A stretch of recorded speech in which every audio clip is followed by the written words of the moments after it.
네, 오늘 말씀의 주제는 자녀는 그리스도의 거울이다라는 주제로 함께 누가복음에 있는 말씀을 함께 살펴보도록 하겠습니다. 자식 농사라는 말이 있죠. 옛날에는 농사가 온 가족의 생업이고 최대 노동력을 쏟는 일이었습니다. 농사는 해가 뜨면 해가 질 때까지 논밭에서 허리를 숙여 땀을 흘러내는 고된 일이기도 합니다. 그때 고된 노동의 끝에 끼니를 때울 수 있는 나달을 겨우 얻게 되죠. 그래서 자식 농사라는 말은 아마도 자녀를 키우는 일이 농사처럼 고된 정성이 필요하기 때문에 그에 따라서 표현되는 언어라고 생각이 됩니다. 그리고 자녀를 키움에 있어서 이 농부가 얼마나 부지런한지에 따라서 그 집안의 수확이 다른 것처럼 부모의 정성에 따라 그 집안의 자녀가 잘 되는지 결정된다는 의미도 자식 농사라는 단어에서 나오는 의미라고 생각이 됩니다. 그러다 보니 여러분, 부모에게 자식 농사라는 말은 사실 무척 부담되는 말이라고 생각이 돼요. 내가 어떻게 하느냐에 따라서 자녀의 삶이 결정이 된다라는 의미가 되기도 하기 때문입니다. 또한 이런 말도 있습니다. 부모에게 자녀는 거울이다라는 말이 있죠. 자녀를 어떻게 키웠는지 그 자녀만 봐도 부모를 알 수 있다라는 표현입니다. 그런데 저는 여기서 여러분 문제 제기를 하고 싶습니다. 과연 자녀가 부모의 거울일까? 과연 자녀가 부모의 거울일까라는 거예요. 아닐 수도 있지 않을까라는 겁니다. 분명 부모의 영향을 받을 수도 있지만 그렇다고 부모의 뜻대로, 부모의 마음대로 자녀가 내가 원하는 대로, 바람대로 과연 아이가 자랄 수 있느냐, 성장하느냐? 그렇지 않을 수 있다라는 거예요. 분명 부모의 양육 태도에 따라서 자녀가 사회적인 태도와 그리고 언어의 유창성이나 그리고 창의적인 사고를 가질 수 있는 것은 부모를 통해서 습득할 수 있습니다. 그러나 자녀가 과연 부모의 거울일까? 그 말에는 저는 모순이 있다고 생각이 돼요. 그리고 이 말에 사실 부모는 부담을 느낄 수 있죠. 어떤 부담이냐면 죄책감이라는 부담을 가질 수도 있습니다. 나 때문이라는 생각이죠. 부모 탓을 한다라는 겁니다. 저희 집도 아이가 있어요. 그래서 어디서 아이가 칭찬을 받을 만한 일을 하거나 혹은 성적이 좋은 것을 저희에게 보여줬을 때 저와 저의 아내는 항상 각각 스스로 생각하기에 나를 닮았다라고 생각을 합니다. 아내는 아내를 닮았다고 생각할 것이고 저는 저를 닮았다고 스스로 생각할 겁니다. 우리 아이가 나 닮아서 저렇게 잘하는구나, 속으로 생각하는 겁니다. 반면에 아이가 화를 많이 내거나 성질을 부리면 에구 저 급살 맞은 성격 지 엄마 닮아가지고, 아내는 지 아빠 닮아가지고 이렇게 생각할 수 있겠죠. 아이를 보면서 옆집 아저씨를 닮았다고 말하지 않을 겁니다. 일면식이 없는 어떤 사람을 닮았다고 말하지 않아요. 다 나 닮았다고 하죠. 부모 닮았다라고 해요. 그런 부담이 사실 있어요. 자녀가 부모의 거울이라는 생각을 갖기 때문입니다. 그러다 보니 아이의 모습을 보면서 부모는 죄책감을 가질 수도 있어요. 나 때문에 아이가 저렇게 됐겠구나라는 생각도 갖는 거죠. 여러분 보세요. 똑같은 씨를 농부가 열심히 부지런히 심고 뿌려도요, 그 결실의 열매는 가지각색입니다. 자녀를 뜻한 바대로 잘 키울 것 같으나 그러지 않을 때도 있는 거예요. 부모의 노력과 힘으로 자녀를 키운다라는 것 사실 참 쉬운 일이 아닐 거라고 생각이 됩니다. 오늘 설교는 어린이 주일이지만 사실 부모를 향한 설교입니다. 그래서 부모의 노력대로 자녀가 컸으면 좋겠는데 그렇게 크지 않을 때가 있어요. 왜냐하면 인간의 한계가 있기 때문입니다. 자신의 죄성 많은 연약한 모습을 가지고 자녀를 키운다면 결국은 내가 원하는 결과를 낼 수 없기 때문이죠. 그래서 여러분 잘 기억해 주십시오. 자녀를 가르칠 때 우리가 가져야 될 성경적인 교육과는요, 부모가 자녀의 거울이 아니라 부모가 아무리 키워도 자녀는 그리스도의 거울이 되어야 된다는 겁니다. 부모는 이 땅에 자신들에게 보내주신 자녀를 하나님으로부터 위탁받은 존재라는 사실을 기억해야 돼요. 나 닮은 사람을 키우는 게 아니에요. 그래서 이삭을 번제로 바치라고 부름을 받았던 아브라함처럼 자신의 자녀의 모든 생명과 삶도 주님 손에 있다라고 인정을 해야 되는 겁니다. 그래서 오늘 설교의 주제가 무엇입니까? 자녀는 그리스도의 거울이다. 부모의 거울이 되지 않는 것. 성경적인 교육관에서 생각해보는 용어라고 생각이 됩니다. 그래서 모든 것을 맡길 때 하나님 도와달라고 구해야 되는 것이 부모가 이 땅 가운데 하나님이 보내주신 자녀를 생각하는 마음인 것입니다. 오늘 본문도 같습니다. 여러분, 누가 뭐라고 하든 주님 손에 의탁하려고 나오는 사람들이 있어요. 오늘 사건은 예수님께서 유대 지경과 그리고 요단강 건너편에 가셔서 다시 전례대로 예전처럼 말씀을 가르치시는 일을 하십니다. 그리고 그 일을 마치자마자 일어난 사건이에요.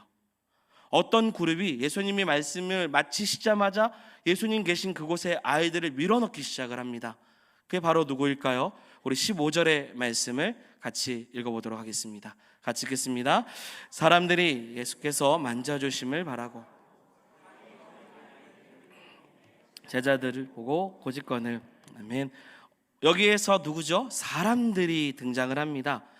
이 사람들은 아이들과 전혀 상관이 없는 사람들이 아닐 겁니다. 어린 아기들을 데리고 오매라고 했어요. 주어가 명확하게 명시되어 있지는 않지만 누가 봐도 아이를 예수님에게 데려오는 사람들, 그 사람들은 당연히 부모일 것입니다. 모르는 사람이 예수님에게 아이들을 데려올 수 없겠죠. 그렇다면 왜 부모들은 아이를 예수님에게 데려왔을까? 예수님에게 뭘 바랬을까요? 15절을 다시 보시면 뭘 바랬냐면 만져주심을 바란 거예요. 예수님이 우리 아이를 만져주시기를 바라면서 밀어넣기 시작한 겁니다. 여러분, 만져주신다라는 것이 어떤 의미일까요? 저는 이 단어를 이 신약 성경에서 찾아보니까요, 신약 성경에서 쓰여졌을 때 이 만져주심은 회복의 단어입니다. 만져주심, 회복을 의미해요. 그래서 마가복음 1장 14절에 나병 환자에게 우리 주님께서 손을 내미실 때, 그때 만져주셨을 때 쓰여졌던 단어가 이 만져주심이라는 단어예요. 마가복음 7장에 어눌하고 귀먹은 자를 고쳐주실 때도 손가락을 귀에 넣고 그의 혀에 손을 대실 때 쓰였던 그 만져주심의 단어가 있었습니다. 그때 예수님께서는 만져주시면서 뭐라고 말씀하셨냐면 에바다라고도 말씀하셨어요. 회복을 의미하는 거죠. 그 외에도요, 신약에 보면 병고침의 사건 속에서 사용됐던 단어가 지금 뭐예요? 만져주심이 단어입니다. 또한 부정한 자를 깨끗하게 하실 때도 만져주셨을 때의 단어를 사용했습니다. 지금 부모가 예수님에게 아이들을 뭐 하기를 원해요? 만져주시기를 바라고 있어요. 어떤 의미입니까? 회복되기를 바라는 겁니다. 뭐가 질병이 있다 이것이 아닙니다. 아이가 살아나기를 원하는 겁니다. 주님 손에 맡길 때, 주님께서 자녀를 만져주실 때 그 자녀의 모든 삶의 영역이 살아나기를 바라는 거죠. 단순히 예수님께서 어떤 스킨십으로 머리 한번 쓰다듬어주는 그런 의미가 아니라 우리 아이를 만져주심으로 이 아이가 이 땅 가운데 하나님의 자녀로 온전히 살아갈 수 있도록 그런 회복의 마음으로 나아가고 있는 것입니다. 지금 이 일을 누가 하고 있습니까? 부모가 하고 있는 거예요. 부모의 믿음이, 사랑하는 여러분, 부모의 믿음이 자녀를 살립니다. 자녀를 회복시켜요. 그렇기 때문에 예수님 앞에 밀어넣기 시작하고 있는 겁니다. 여러분, 구약에서요, 물로 세상을 심판하실 때 하나님께서 한 사람을 부르셨죠. 그 부르심으로 인해서 가정이 구원을 받는 축복을 우리는 알고 있습니다. 바로 그가 누구냐면 노아이죠. 노아는 믿음으로 방주를 지어서 자기의 집을 구원했습니다. 자기의 집을 구원했다라는 것은 자신의 자녀들과 후손들도 다 같이 구원했다라는 의미죠. 노아의 믿음이 어떠한 믿음이기에 이러한 결과를 얻을 수 있을까? 히브리서 11장 7절의 말씀 같이 한번 읽어보도록 하겠습니다. 같이 읽겠습니다.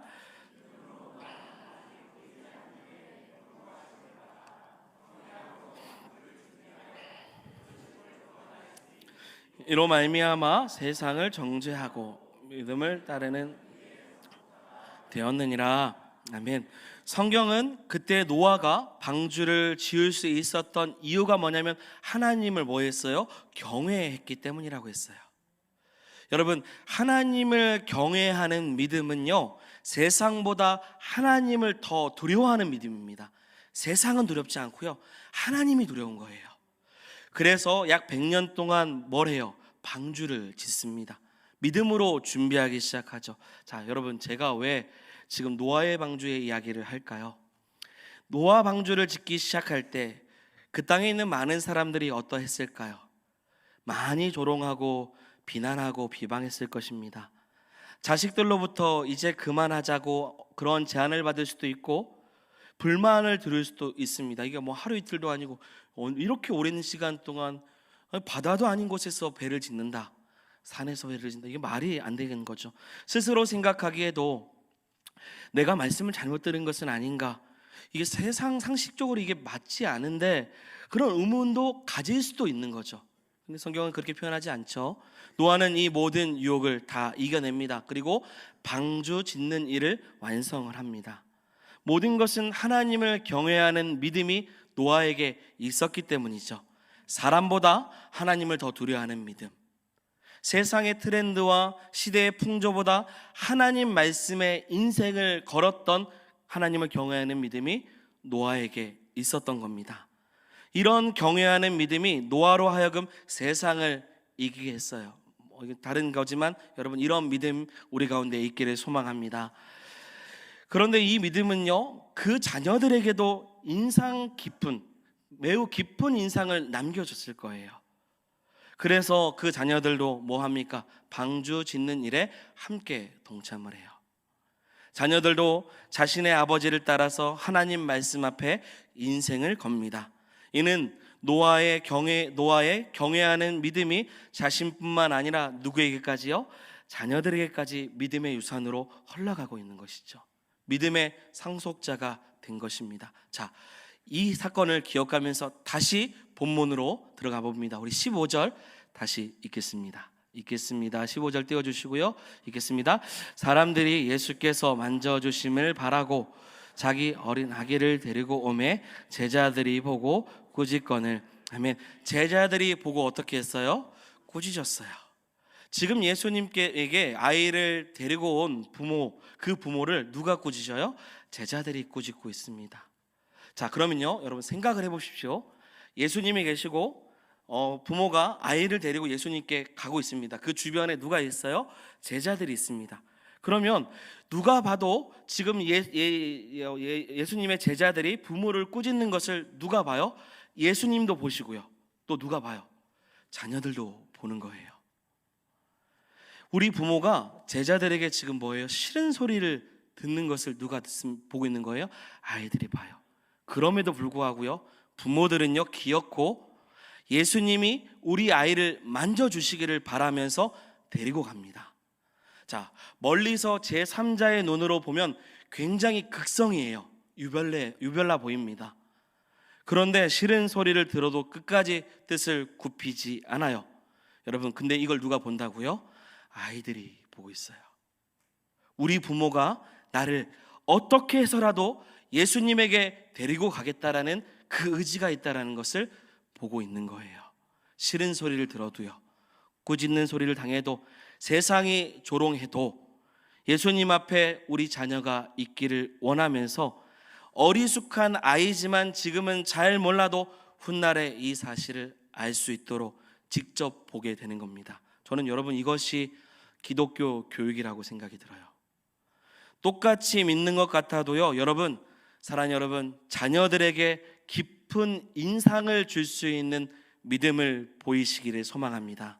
세상보다 하나님을 경외하는 것이, 말도 안 되는 방주를 치는 그 아버지의 모습을 기억하는 그 자녀와 같이 세상이 조롱하고 꾸짖어도 어떻게든 예수님 앞에 이끌어 갈 수 있는 그런 인상 깊은 믿음을 우리 부모들이 가져야 될 줄 믿습니다.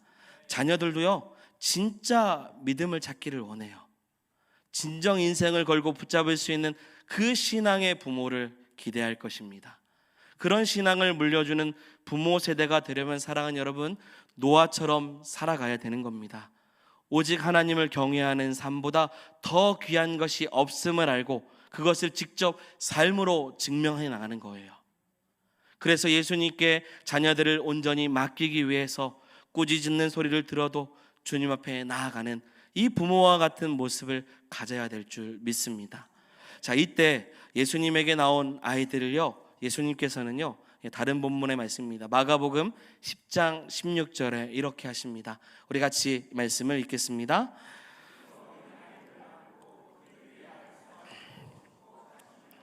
아멘. 예수님께서 어린 아이들에게 세 가지를 행하셨는데요. 뭐죠? 안으셨고요, 안수하셨고 축복하셨습니다. 만져주시기를 바랬는데 오히려 예수님은 안아주셨다, 이게 껴안아주셨다는 의미거든요. 그리고 주님의 의로운 손으로 안수하시고 축복해 주셨어요. 오히려 예수님께서 아주 적극적으로 아이가 다가왔을 때 힘을 다해 품어주신 것입니다. 여러분, 부모의 노력은요, 그냥 예수님 계신 곳까지만 인도하면 되는 것입니다. 그러면 예수님께서 알아서 축복을 해주시는 거예요. 그리고 그 아이는 느낍니다. 나를 안아주시고 축복해 주시는 예수님이 나를 정말 많이 사랑해 주시는구나. 간접적인 경험이 아니라 직접적인 경험을 해요.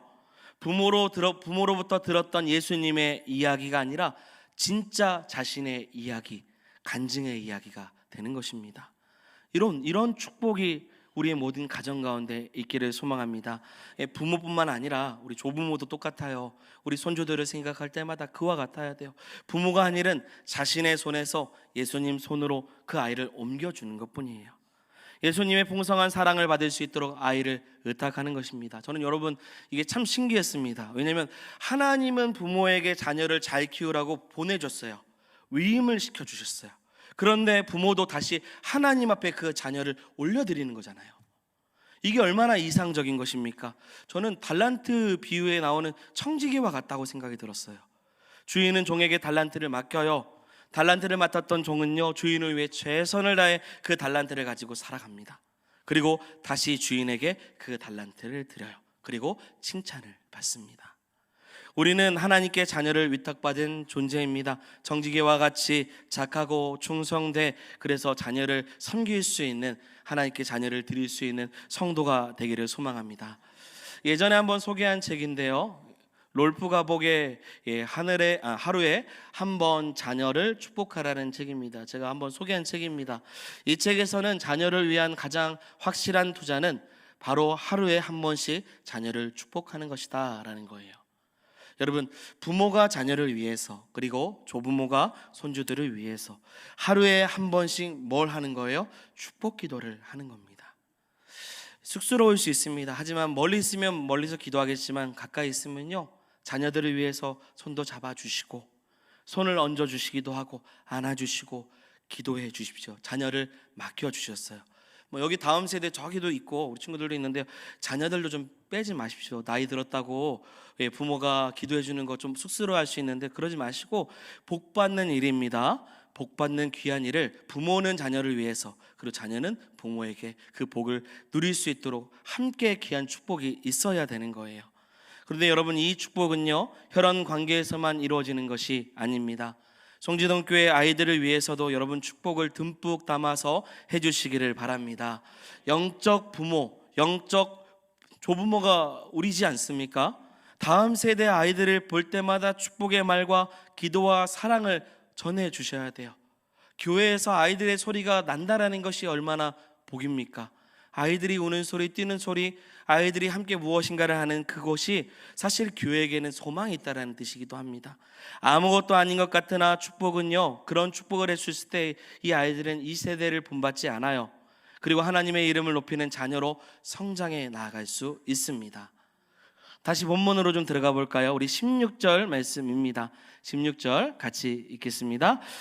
예수께서 그 어린아이들을 불러 가까이 하시고 이르시되 하나님의 나라가, 어린아이들이 내게 오는 것을 뭐예요? 용납하고 금하지 말라고 말씀하셨어요. 하나님 나라는 이런 자의 것이라 라고도 말씀해 주셨어요. 여러분, 제자들은요, 예수님의 그 여정이 어떤 특별한 정치적 의미가 있다라고 생각을 했어요. 그래서 지금 우리 예수님께서 큰 일을 하러 가시는데 우리 예수님이 이런 어린아이나 만져줄 그런 여유가 없을 거라고 생각을 했을 겁니다. 그래서 그 아이와 그 부모를 꾸짖잖아요. 그러나 예수님은요, 뭐라고 말씀하시냐면 용납하고 금하지 말라고 말씀하셨어요. 그리고 나서 오히려 예수님은 제자들에게 하나님 나라에 들어가는 방법을 이 사건을 통해서 소개합니다. 하나님 나라는 이런 자들의 것이다 라고 말씀하셨어요. 여러분, 오해하지 않으시기 바랍니다. 주님이 어린아이를 영접하시며 그들이 하나님 나라의 주인공이라고 말씀하신 것은 어떤 특정 세대를 절대화시킨 것이 아니에요. 뭐 하나님 나라가 아이들의 것이다 이런 것이 아니라 이런 자들의 것이라는 거예요. 이런 자들이 뭡니까? 어린아이들의 갖고 있는 특성과 같은 사람들을 말하는 거예요. 순수하고 절대 의존하는 마음을 갖고 신뢰하는, 그래서 모든 것을 맡기는 그런 자들이 하나님 나라에 들어갈 수 있는 자질이 있다는 거예요. 이런 모습은 어린아이들이 세상 가운데 물들지 않았기 때문이죠. 세상 어린아이들 보면 참 귀엽습니다. 순수하여. 이런 모습을 지금 말씀을 하십니다. 자, 그리고 여러분 누가복음 18장에는요, 오늘 본문입니다. 그 다음의 내용인데요, 이 자신의 재물의 마음을 뺏긴 사람이 등장을 해요. 이 사람은 영생에 대한 궁금증을 가지고 있는 사람입니다. 제자들이 이 사람을 볼 때는 이 사람은 하나님 나라에 들어갈 만한 사람이라고 생각이 들어요. 왜요? 부자이고 관원이고 젊고 유능하기 때문입니다. 율법에도 능해요. 그러니 아이들보다 상대적으로 이런 사람들이 예수님과 어울려야 되고 하나님 나라에 들어가는 것이 옳다고 생각했을 것입니다. 그런데 누가복음 18장에 예수님은요, 이 자신의 재물의 마음을 빼앗긴 이 사람을 보고, 그리고 모든 것을 가난한 자에게 나눠주고 나를 따르라고 하셨던 예수님의 명령을 듣고 근심하며 돌아갔던 이 사람을 보고 이렇게 말씀을 하세요. 18장 24절부터 28절의 말씀인데요, 한번 같이 읽어보겠습니다. 예수께서 그를 보시고 이르시되 재물이 있는 자는 하나님의 나라에 들어가기 얼마나 어려운지, 낙타가 바늘귀에 들어가는 것이 부자가 하나님의 나라에 들어가는 것보다 쉬우니라 하시니, 듣는 자들이 이르되 그런즉 누가 구원을 얻을 수 있나이까? 이르시되 무릇 사람이 할 수 없는 것을 하나님은 할 수 있느니라. 아멘. 여러분, 이 말씀은요, 예수님께서 이렇게 말씀하세요. 너희가 아니? 가진 자가 하나님 나라에 들어가는 것이 얼마나 어려운지 너희가 알고 있니? 그러자 제자들이 묻는 거예요. 그러면 누가 구원을 얻을 수 있습니까? 그때 예수님께서 뭐라고 말씀하시냐면 사람이 할 수 없다고 했어요. 하나님이 하신다고 말씀하셨습니다. 그리고 나서 이 본문의 전체를 보면요, 결국 하나님 나라는 어린아이와 같은 이런 자들이 들어간다라는 말씀을 하죠. 이와 같은 사람들이 들어가는 거예요.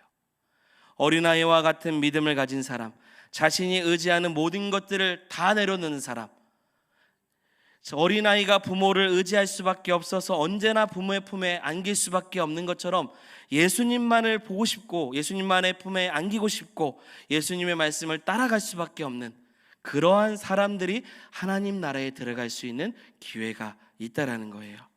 오로지 예수님에게 모든 것을 다 의탁할 수 있는 그런 믿음의 사람이 하나님 나라에 갈 수 있는 것입니다.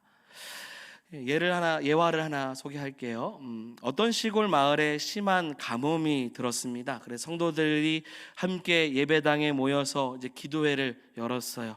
목사님은 모두 저녁 식사를 일찍 하고 교회에 와서 우리 다 같이 비가 오도록 간절히 기도하자고 이야기를 했습니다. 그래서 사람들은 모두 교회에 모였어요.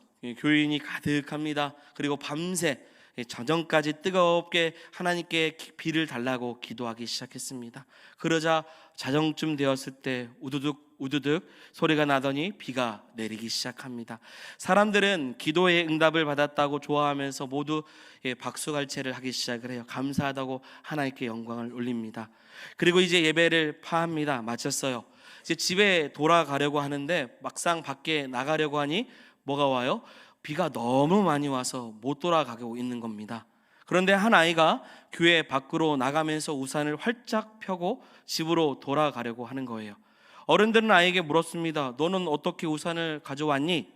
그랬더니 어린아이가 오히려 놀란 눈으로 아니 오늘 비 오기로 기도했지 않아요? 라고 얘기해요. 그래서 우리가 하나님께 기도하면 비 올 줄 알고 저는 우산을 가져왔는데 왜 다들 우산을 안 가져왔어요? 라는 얘기예요.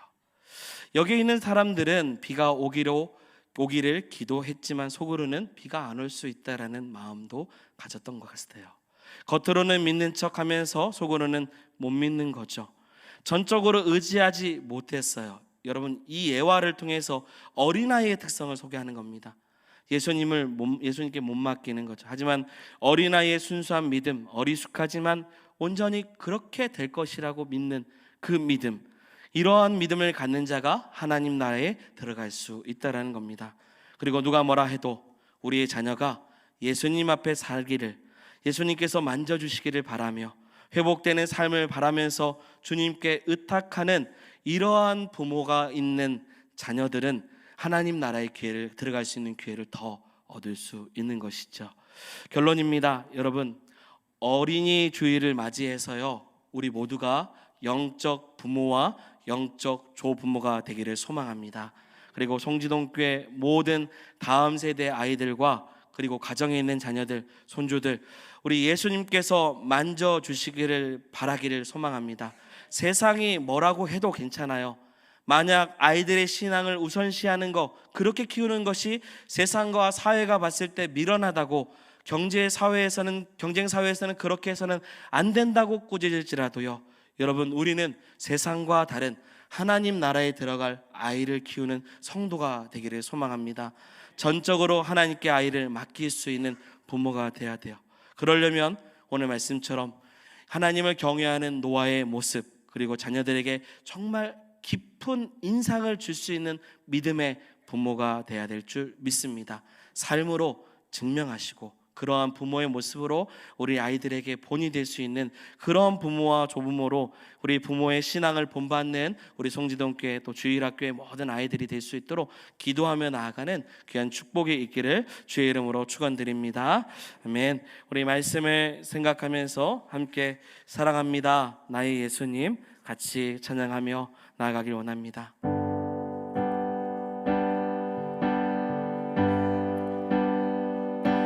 사랑합니다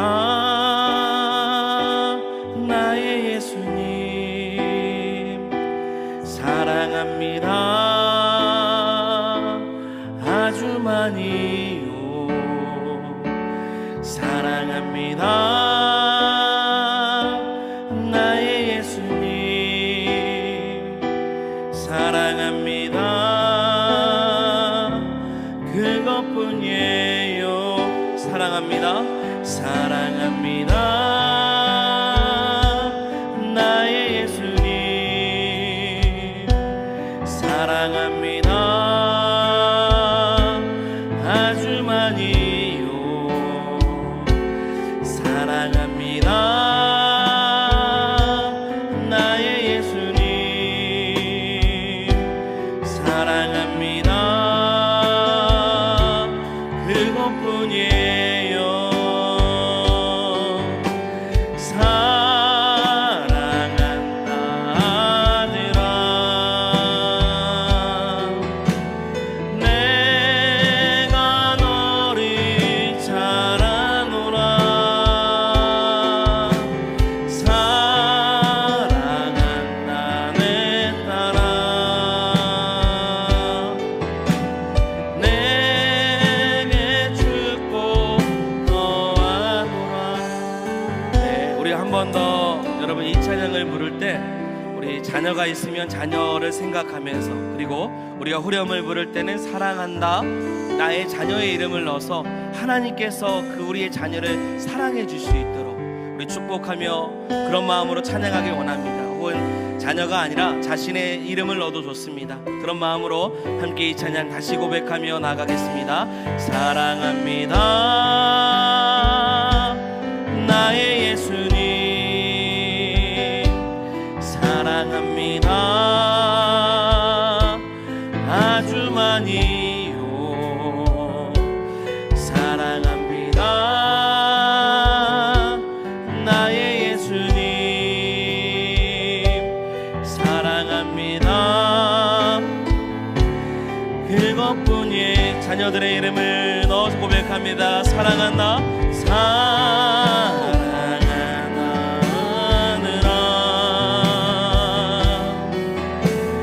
내가 너를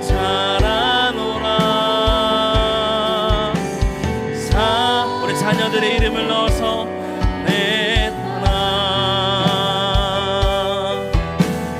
내게 축복 더하구나. 사랑한다 사랑한다 아들아 내가 너를 사랑하노라. 사랑한다 내 딸아 내게 주 우리 마지막으로 우리 이름을 넣어서 고백합니다.